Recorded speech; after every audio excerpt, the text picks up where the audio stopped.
ভগবান ভক্তকে ছদ্মবেশে এসে দেখা দেয়, আর এমন রূপ ধরবে যাকে দেখলে মা তুমি ঘৃণা বোধ করবে।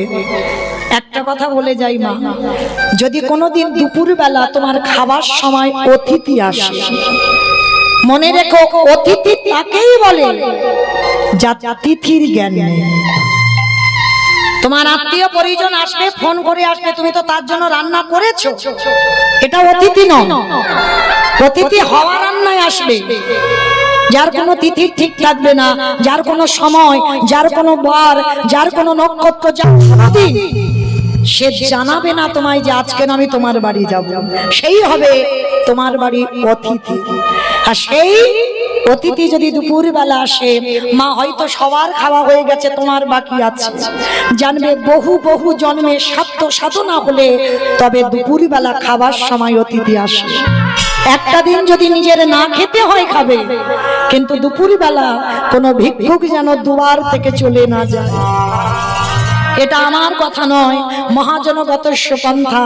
একটা অতিথি, একটা বৈষ্ণব, একটা ভক্ত, একটা ভিখারি যদি দুয়ার থেকে চলে যায়, শত শত জন্মের পূর্ণের ফল তার নাশ হয়ে যায়। এই জায়গাটা আমার একটু শুনবেন। সন্তান মানুষ করার দায় কার? বাবার না মা? মা। বাবা হলো বীজ, মা হলো ক্ষেত্র বা মাটি। বীজটা বপন করে দিল, মাটি যদি নোনা হয়, মাটির ফসল জীবনে ভালো হবে না।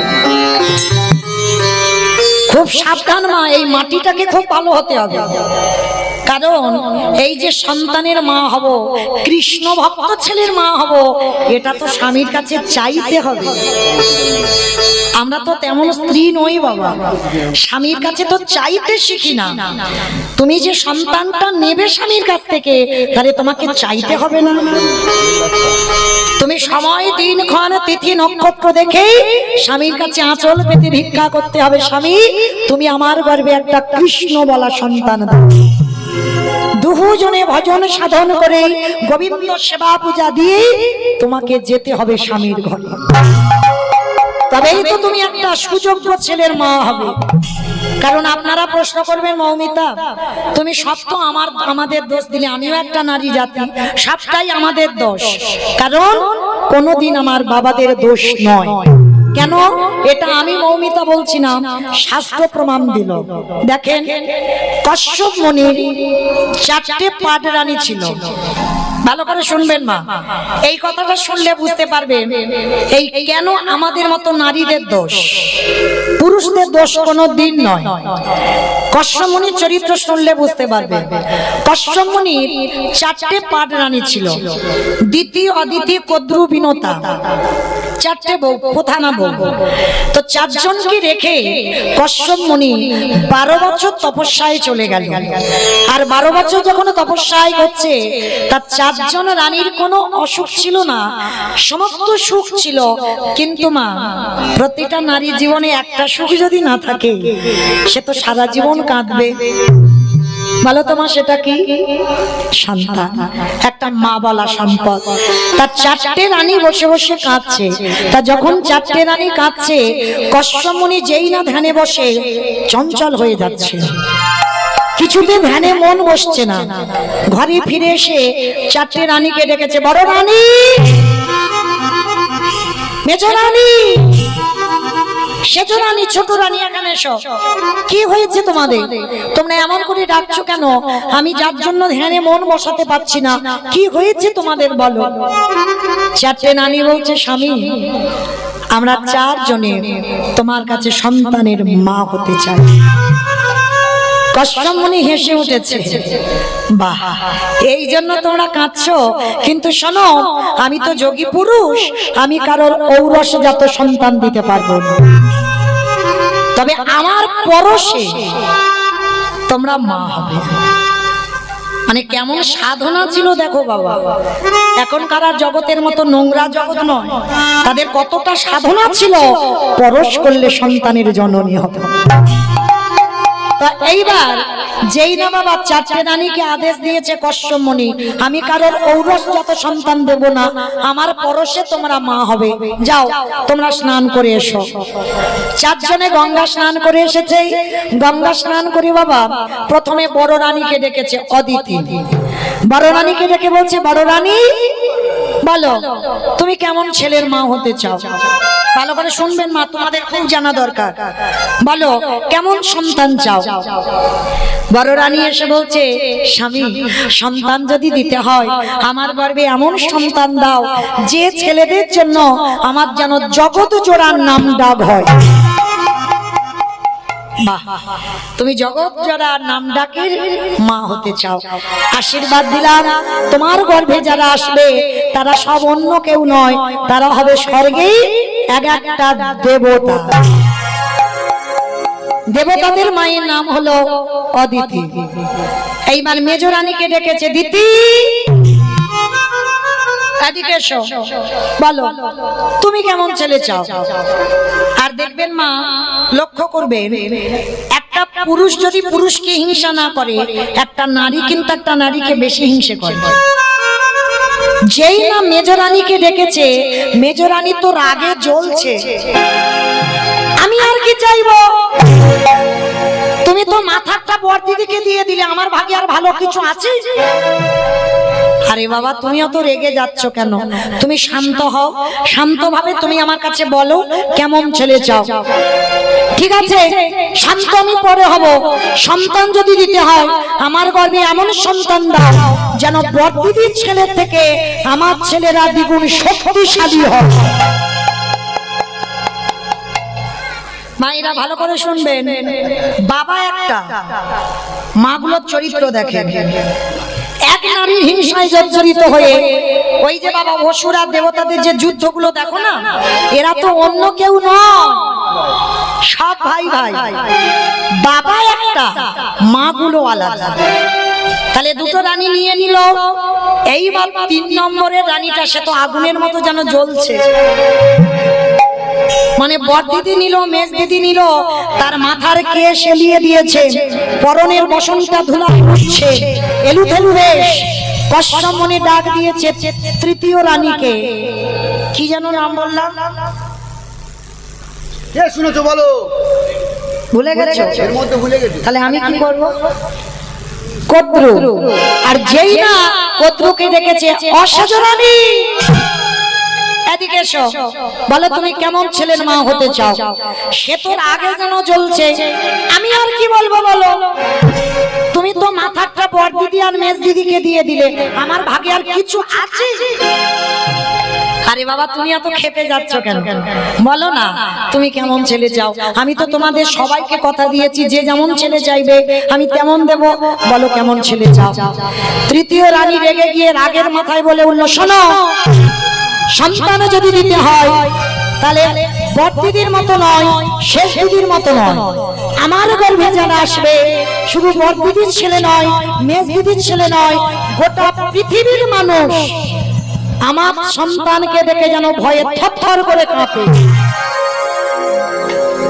কশ্যপ মুনি যেই না শুনেছে আশীর্বাদ তো দেবে দূরের কথা, সঙ্গে সঙ্গে চমকে সর্বনাশ, তুমি এক নারীর হিংসায় জর্জরিত হয়ে তুমি সন্তান চাইছো, তোমার ছেলেকে দেখে সবাই ভয় পাবে। হ্যাঁ আমার ওই রকম ছেলে চাই। ঠিক আছে চাইছো যখন তেমনই তো দেব। তোমার গর্ভে যারা আসবে সবাই এক একটা বিষধর। জগতে যত রকমের সাপ আছে, সাপেদের মা কি মা? সাপকে দেখে ভয় পাও না? সবাই ভয় পায়। ওই রকম ছেলে চাইলো। তাহলে দেখো নারী সব, এই যে এতগুলো নারী আমরা আছি, সবার চরিত্র, সবার ব্যবহার, সবার স্বভাব কি সমান? সমান নয়। দেখেন বাবা একটা, মাগুলোর জন্য সন্তান বদলাচ্ছে। তাহলে 3 জনের হয়ে গেল। এইবার ছোট রানীটা, কি যেন নাম বললাম? বিনতা। বাহ, বিনতা। আর দেখবেন ছোটরা একটু আদরের হবে, আদর করে ডাক দিল, অভিনব মানে বিনতা বলে না।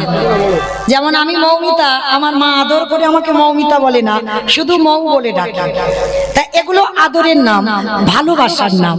তো আজকে এই যে বিনতাকে ডাক দিয়েছে, অবিনো বিনো এদিকে এসো। কি তুমি কাঁদছো কেন? ওই রকম দূরে দাঁড়িয়ে দাঁড়িয়ে। ও বুঝতে পেরেছি, বড় দিদি, মেজ দিদি, শেষ দিদি সব সন্তান নিয়ে নিল, তোমার ভাগে বুঝি কিছু নেই, ওই জন্য কাঁদছো? না স্বামী, আমি ওই জন্য কাঁদছি না। চাইছে দেখো স্বামীর কাছে সন্তান। প্রথমেই এসে স্বামীর চরণে ষষ্ঠাঙ্গে প্রণাম, প্রণাম করে বলছে আস্তে, প্রণাম করে বলছে স্বামী তুমি তো বড় দিদিকে দিলে, মেজ দিদিকে দিলে, শেষ দিদিকে দিলে, এবার এই হতভাগিনী পড়ে আছে, আমায় দেবে? কেন দেব না? তোমার বড় দিদি, মেজ দিদি, শেষ দিদি নিল, আর তোমায় দেব না? বলো তুমি কেমন ছেলে চাও, কারণ তুমি তোমার আদরে। বলো না, ওই রকম করে বললে হবে না, আগে তুমি ত্রিসত্য করো। আরে বাবা, ত্রিসত্য করার কি আছে? আমি সবাইকে দিয়েছি আর তোমাকে দেব না? বলো তুমি কেমন ছেলে চাও? বললাম তো আগে ত্রিসত্য করো। কশ্যপ মুনি মাথায় হাত দিয়ে ত্রিসত্য অঙ্গীকারে আবদ্ধ হলো। বেশ স্বামী গো, সন্তানে যদি দিতেই হয়, বড় দিদির মতো ছেলে চাই না, আমি মেজ দিদির মতো ছেলে চাই না, আমি শেষ দিদির মতো ছেলে চাই না, তুমি আমার গর্ভে একটা সন্তান দিও। আমার 10টা ছেলের দরকার নাই, আমার একটা ছেলে দরকার। সেই সন্তানটা জানো সে যে কৃষ্ণ কৃষ্ণ বলতে পারে। আমার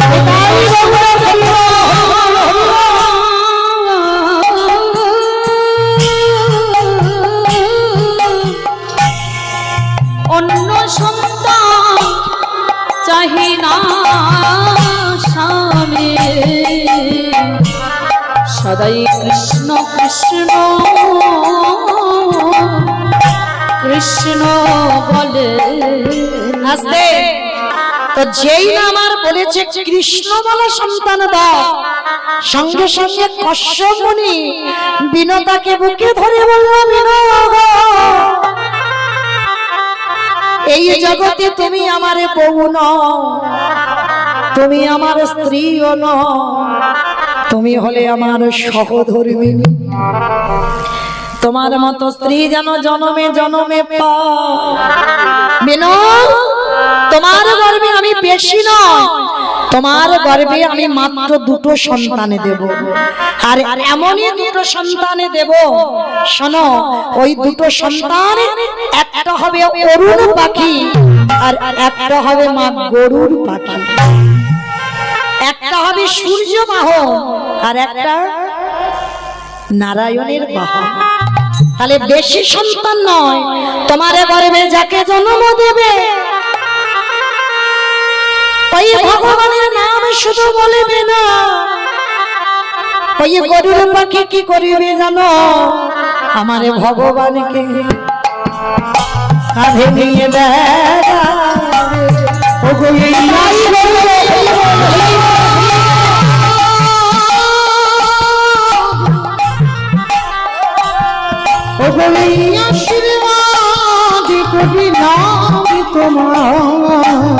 ভগবানকে কাঁধে নিয়ে যাবে। তাহলে ভগবানকে কাঁধে চড়াবে, নাম বলবে না। বিষ্ণুদেবের বাহন হলো গরুর পাখি, আর ভগবানকে যখন কাঁধে বসাবে, ক্ষমা ভগবানের চরণ দুটো কোথায় থাকবে? আপনারা আমরা তো পাই না, তার জন্য কাঁদি, যুগ যুগ ধরে কাঁদছি। আর গরুর পাখি ভগবানকে কাঁধে যখন বসায়, ভগবানের চরণ দুটো বুকে থাকে, আর যখনই বুকে থাকে গরুর কি করে জানো? বলে আর তো চরণ ছাড়বো ওই রাঙা চরণ, রাঙা চরণ হৃদয়ে পেয়েছি, আর তো চরণ ছাড়বো না আস্তে। তাহলে দেখো মা বাবা একটা, মা কতগুলো, আর মায়ের গুণের মাসুল সন্তানদের গুনতে হলো না? তাহলে এই জন্য বাবা হলো বীজ, মা হলো ক্ষেত্র বা মাটি। বীজটা বপন করতে হবে, মাটি যদি নোনা হয় মাটির ফসল ভালো হবে না। আজকে আমরা আস্বাদন করব সন্দীপনী মণির অতিথি সেবা। এই সন্দীপনী মণি আগে জানতে হবে কে। এই সন্দীপনী মণি ভগবান কৃষ্ণচন্দ্রের শিক্ষা গুরু। কৃষ্ণ, বলরাম, সুদামা এরা সবাই পড়াশোনা করে বড় হয়েছে। এই সন্দীপনী মণি এমন একজন ভক্ত ছিল। মায়েরা এবার একটু নিস্তব্ধ ভাবে শুনবেন। কেমন কেমন ধরনের ভক্ত ছিল দেখো, কেমন ধরনের আজকের ভগবানের গুরুদেব ছিল। একদিন দেবর্ষি নারদ মনে মনে চিন্তা করলেন, অনেকদিন আমি মরতে যাই না, আজ আমি একটু মরতে যাই। আমাইরা মর্ত কোনটা? উপরেরটা, উপরটা মর্ত, কোনটা মর্ত কোনটা? তার ওটা তো পাতাল। তাহলে কোনটা মা? যেটাই বসে আছে, আমি দাঁড়িয়ে আছি, এটা হচ্ছে মর্তধাম। তো দেবর্ষি নারদ মর্তের মাটিতে নেমেছে নারদ, আর যেই না নেমেছে মর্তধামের একজন মা ডাক দিয়েছে, ও নারদ, নারদ এদিকে এসো।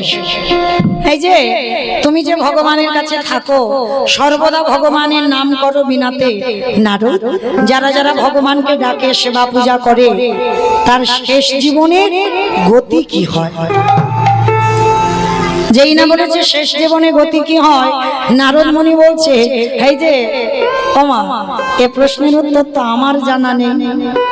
সে কি আমি জানি না, আর তুমি ভগবানের কাছে থাকো, তুমি জানো না? তাহলে কে জানে? বলে একজন জানলে জানতে পারি, আমার বাবা। দাঁড়া, আমি যাব আর আসবো।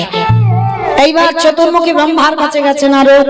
পিতা, যারা যারা ভগবানকে ডাকে, ভালোবাসে, সেবা পূজা করে, তার শেষ জীবনে গতিটা কি হয়? চতুর্মুখী ব্রহ্মা বললেন, নারদ, এই প্রশ্নের উত্তর আমার জানা নাই। সে কি আমি জানি না, তুমি আমার বাবা জানো না, তাহলে কে জানে? বলে একজন জানলে জানতে পারে, যে হচ্ছে গাঁজা ভাং খায়। আমার কে খায় গাঁজা? ভোলানাথ গাঁজা খায়, দেখেছো কোনোদিন? কোথাও লেখা আছে দেখেছো বাবা গাঁজা খায়? না, বাবা বৈষ্ণব, এইটা ভুলে গেলে হবে না। কারণ আমরা যারা গুরু মহারাজদের শরণ আশ্রয় করেছি, আমাদের আদেশ আছে বাবা, একটা চা পর্যন্ত আমাদের খাওয়া যায় না। কেন? আমাদের গুরুদেবদের আদেশ, চা নেশার মধ্যে পড়ে, ওই জন্য আমাদের চা বর্জন করতে হয়। তাহলে আমাদের মতো ভক্তরা যদি চাটা নেশা হয়, সেটা যদি বাদ যায়, আর ত্রিলোকের বড় বৈষ্ণব বাবা গাঁজা ভাং খায়, ওটা বাবার নামে বদনাম ঘটেছে। বাবার একটাই নেশা, যেটা হলো হরি নামের নেশা। বাবার দ্বিতীয় কোনো নেশা নয়। এইবার লক্ষ্য করে সেই পরম বৈষ্ণব বাবা ভোলানাথের কাছে গেছে। ভোলানাথ, যারা যারা ভগবানকে ডাকে, যারা যারা ভগবানকে ভালোবাসে, তাদের শেষ জীবনে গতিটা কি হয়? কথাটা শুনে বলে বললেন, শোনো নারদ, এই প্রশ্নের উত্তর তো আমার জানা নাই। সে কি আমি জানি না, আমার বাবা জানে না, তুমি শিব জানো না, তাহলে জানে কে? বলে একজন জানলে জানতে পারে, যে হচ্ছে নামের নাম। কে গো মায়েরা? ভগবান তো ঠিক নিশ্চয়ই জানতে পারবে যে তাকে ডাকলে আমাদের গতিটা কি হবে। এইবার গিয়ে দাঁড়িয়েছে বৈকুণ্ঠপতি নারায়ণের কাছে। প্রভু, যেই না নারদমণি আমার গিয়ে বলছে, প্রভু, যে সব ভক্তরা তোমায় মন প্রাণ দিয়ে ভালোবাসে, তাদের শেষ জীবনের গতিটা কি হয়? কথাটা শোনার সঙ্গে সঙ্গে বাবা ভগবান হেসে বলল, নারদ, এই প্রশ্নের উত্তর তো আমার জানা নাই। সে কি? আমি জানি না, আমার বাবা জানে না, তুমি শিব জানো না, তাহলে ভগবান তাহলে জানে কে? ভগবান বলছে, চলো একজন জানলে জানতে পারে, যে হচ্ছে আমার নাম ছাড়া কিছু জানে না। ভালো করে মা এই জায়গাটা শুনবেন। ভগবান বলছে এই প্রশ্নের উত্তর সেই দেবে যে দেহ মন প্রাণ জীবন যৌবন সব আমার চরণে দিয়েছে। যাও সেই ভক্তের কাছে। তা নারদ বলছে, ঠাকুর তুমি নির্দিষ্ট করে বলো কোথায় গেলে আমি এই ভক্ত পাবো? বলে চলো মর্তের মাটিতে। ঠাকুর মর্ত? ওইখানে তো লোক খেতে যায় আর ঘুমাতে যায় আর সিরিয়াল দেখতে যায়। বলে না না, খাগ ঘুমাক সিরিয়াল দেখুক যাই করুক না কেন, তুমি জানো না এই মর্তে আমার এমন এমন ভক্ত আছে যাদের চরিত্র শুনলে তোমার হৃদয়টা দুলে উঠবে। চলো মর্তে যাই, আর মর্তে গিয়ে আমার ভক্তকে একটু পরীক্ষা নিয়ে আসি। মাইরা তাহলে কে কে আসছে? ব্রহ্মা বিষ্ণু মহেশ্বর আর দেবর্ষি নারদ, চারজনে বৈষ্ণব রূপ ধরে ভক্তের বাড়িতে আসছে। কোথায় জানো? মথুরা জেলার অন্তর্গত অবন্তী নগর গ্রাম, সেথায় সন্দীপনীর বাড়ি করিব মথুরা জেলার অন্তর্গতে অবন্তী নগর গ্রাম,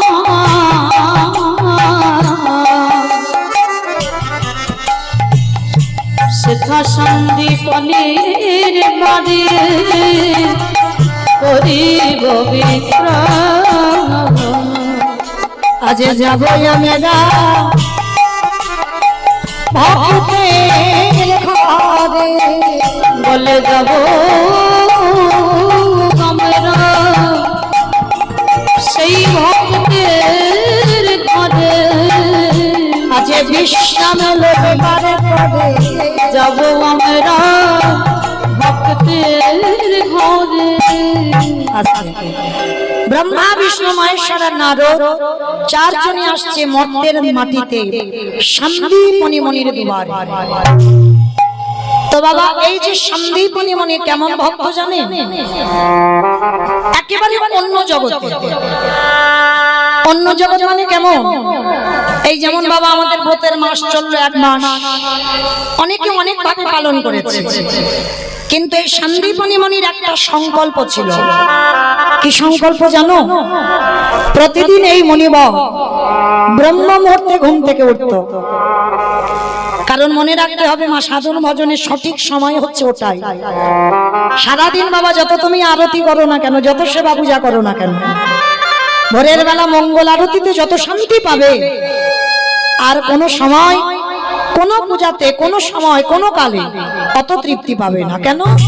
ওই সময়টা বাবা পরিবেশটা এতটা শান্ত থাকে। তা সন্দীপনী মানে প্রতিদিন এই ব্রহ্ম মুহূর্তে ঘুম থেকে উঠত, সূর্য উদয়ের 1 ঘন্টা 36 মিনিট আগে। আর প্রতিদিন ঘুম থেকে উঠে যমুনা স্নানে যেত। যমুনায় স্নান করে ভিজে কাপড়ে দরজার ধারে এসে বাড়িতে বসে বসে কাঁদে। আমা কেন কাঁদে জানো? ভগবানের জন্য নয়, নিজের সংসারের জন্য নয়। তাহলে কাঁদে কার জন্য? হে দয়াময়, তুমি আমার দুয়ারে একটা অতিথি পাঠাও। আগে অতিথি সেবা দেব, তারপরে আমি ভগবানের সেবা দেব, তারপরে আমি নিজে প্রসাদ খাবো। এইবার সন্দীপনী মনি প্রতিদিন যেদিন অতিথি সেবা না হবে সেদিন ভগবানকে সেবা দেয় না, আর সেদিন নিজেও কিছু প্রসাদ পায় না। আচ্ছা বলো তোমা, আগে অতিথি সেবা না আগে ভগবান সেবা? জানি সবাই আগে অতিথি, জানি সবাই, মানি কজন? কি গো মা, মানি কজন? যদি দুপুরবেলা খেতে বসেছ, কোনো ভিক্ষুক এসে যদি বলে মা দুটো খেতে দিবি, সঙ্গে সঙ্গে মুখের উপরে বলে দেয় এই যে এখন আমার হাত জোড়া আছে, তুমি অন্য বাড়ি দেখো, কি মা বলি না? কিন্তু মনে রেখো, ভগবান বলছে আমার সেবা পূজার থেকে যদি কেউ আমার ভক্তরের সেবা করতে পারে, আমি সারা জনম তার দরজায় বন্দী হয়ে যায়। যার জন্য সন্দীপনী মনির এটা সংকল্প, মৃত্যুর আগের দিন পর্যন্ত একটা অতিথি সেবা দেব, তারপরে ভগবান সেবা, তারপরে নিজের সেবা। তোমাগো আজকের লীলাটা কেমন দেখেন, সকালবেলা মণিবত 3 জন বৈষ্ণব সেবা হয়ে গেছে, এইবার ভিক্ষায় গেছে, যা জোগাড় করেছে ভগবানের চরণে রন্ধন করে ভগবানের চরণে ডালাটা দিয়েছে। দয়াময়, সেই ছোট্টবেলা থেকে তোমায় ডাকছি, ছোট্টবেলা থেকে তোমায় ভজন করছি, তুমি কি শুনতে পাও না আমার ডাক? এত কাঁদি এত ডাকি, তুমি কি আমার ডাক সারা পাও না?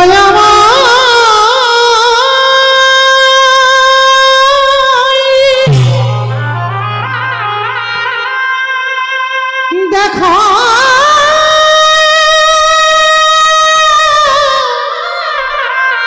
দেখা কেন তুমি আমার ডাক শুনতে পাও না? ওগো করুণা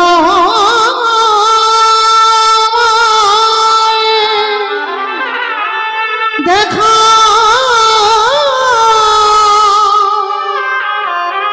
দেখা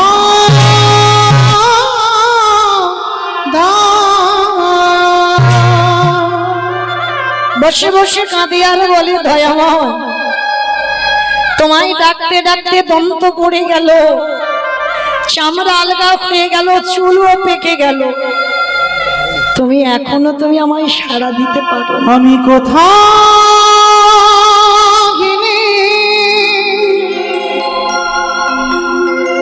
পাবনে একবার দেখা দাও না।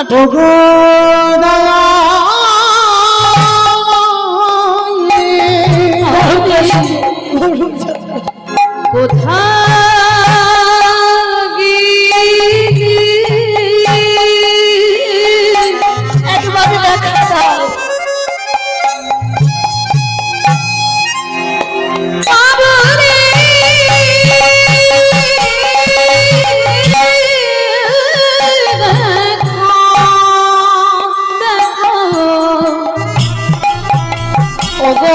দেখা দাও।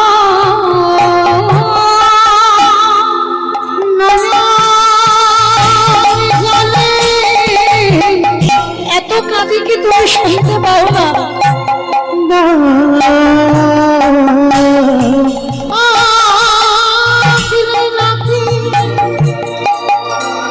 প্রভু তোমার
সবে মাত্র ডালাটা দিয়েছে, ভগবান অতিথি রূপে দরজায় এসে গেছে, ডাক দিয়েছে মণিবা।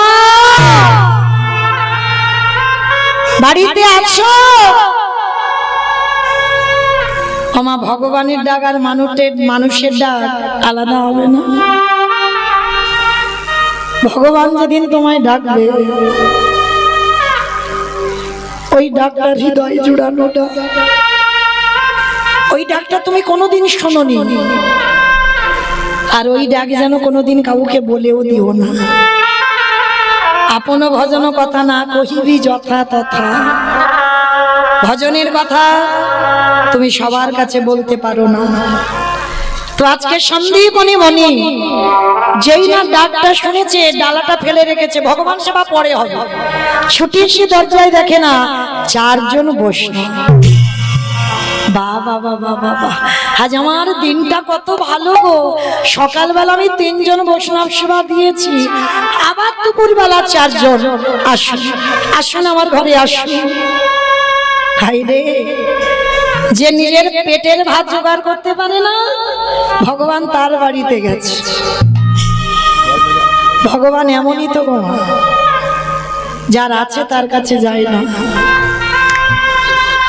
যার কিছু থাকে না ভগবান তার বাড়িতে গিয়ে আঁচল পাতে। ভগবান আমার কাঙালের মতো আঁচল পেতে বলছে, মনিবর কিছু খেতে দিতে পারবে? যেই না বলেছে কিছু খেতে দিতে পারবে, বিশ্বের স্রষ্টা মালিক হয়ে আজ এক কাঙালের বাড়িতে আঁচল পেতেছে। চিনতে পারলো না, ধরতে পারলো না কে এসেছে।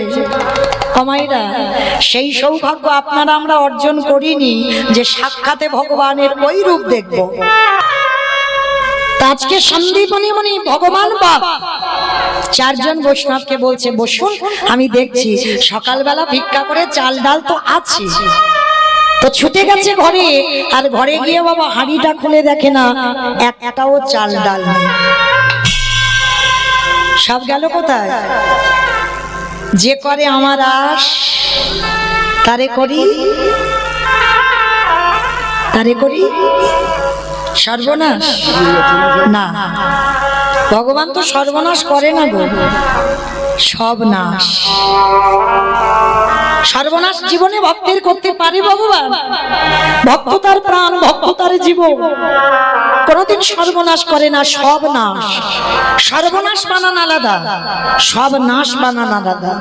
ভগবান ভক্তের সব নাশ করে। কি নাশের কথা বললো? তুমি যদি কৃষ্ণ ভক্ত হও, লক্ষ্মী কালী দুর্গা সরস্বতী মনসা ভক্ত যদি হও পার আছে, কিন্তু কৃষ্ণ ভক্ত যদি হও, সবার প্রথমে তোমার আত্মীয় পরিজন বন্ধু বান্ধব যাকে তুমি বেশি ভালোবাসবে, সবার প্রথমে জীবনে তাকে তোমার কাছ থেকে কেড়ে নেবে। তারপরেও যদি তুমি ভগবানের চরণ আঁকড়ে ধরো, ভগবান জানবে ও যখন আমার হয়েছে ওর তো সব নাশ করে দিতে হবে। কৃষ্ণ ভক্ত বাবা শেষের জীবনে একেবারে একা হয়ে যাবে, ওর কেউ থাকবে না, চিরজনমের মতো একা হবে। তবে তো ভগবান কৃপা করবে।